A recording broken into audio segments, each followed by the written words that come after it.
Just the simplicity. Yeah, yeah, of course. Just kidding. Okay, now let's find out how. Yeah, how do you do that?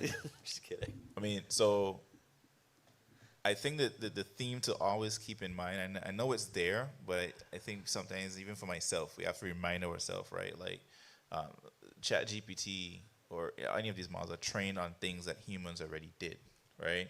And one of the data sets that was used to train GPT is GitHub, where all this code for all types of CRMs and different APIs and different implementations and people just experimenting, doing different things, games, all this stuff. So ChatGPT has all this code, has been trained in all this code.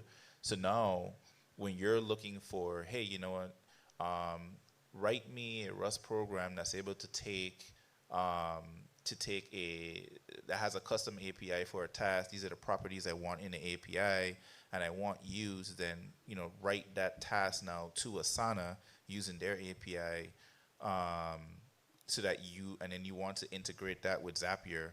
Like you shouldn't do that whole thing one time. You do it piece by piece, but you do that. It's gonna try and find in its training in its training data. It's gonna look for things that Connect, right? for Asana. It's gonna think for Zapier. It's gonna look at and then it's gonna do it all in Rust code, right?